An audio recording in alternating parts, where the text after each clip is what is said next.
Solange Mougin with that report. Let's broaden our analysis and bring in Frederick T. Davis, law lecturer at Columbia University. Frederick, thank you very much for joining us here in France 24. It is always a pleasure to get your input. More legal problems than for Trump. He's coming up with the same old story. It's all politically motivated. That's what he's saying. Yes, he says the same thing every time. I mean, he says he keeps delaying things as much as he can. And every single person who speaks up to say anything about him immediately becomes either a racist or a politically engaged person. And it's really important because what he is systematically doing, and a number of others in the Republican Party are going along with him, is undermining respect for the criminal justice system.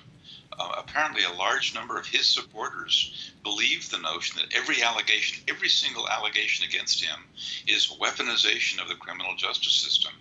And if that becomes a widespread understanding of the electorate, that is scary. That undermines our ability to govern ourselves.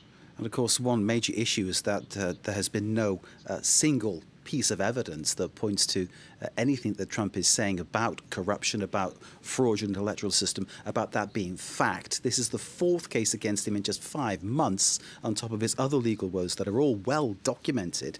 Is this going to affect, and I feel silly asking the question because surely the answer has to be yes, but you give me your insight on this one.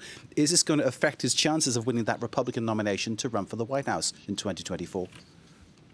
Well, that's a political issue rather than a legal one. There's really no known avenue where any one of the legal threats against him can categorically lead to his being excluded as a candidate. There's some theories, but they're not viable. So what you're asking is, does this change the inclinations of voters? So far, the indications are they do not. That may be changing. His base, every time he gets indicted, the intensity of his support goes up. There are a certain number of potential Republican voters who are tolerant of voting for Trump, or might vote for Trump, and may be turned off for this. But I just don't know when and if that will happen. 41 felony counts against Trump and his co-accused in Georgia. 13 charges. It is quite a charge sheet that's laid against Trump. Yes, I read through the indictment with some care. It's fascinating. There's not an awful lot in it that's terribly new. I mean, there's a lot of anecdotes about phone calls and emails and letters and things that he signed.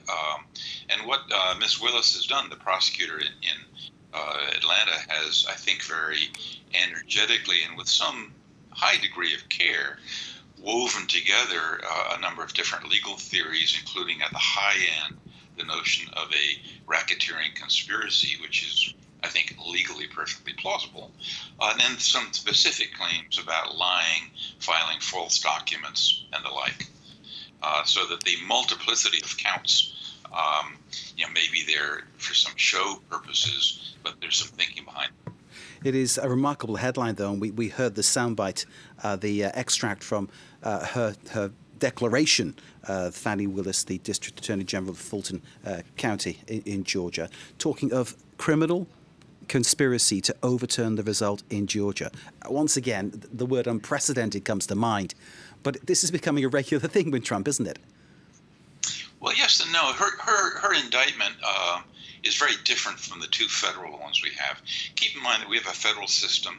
The word I like to use is complementarity, namely the states have different laws and really a different function, so that the special federal prosecutor has focused like a laser on Trump.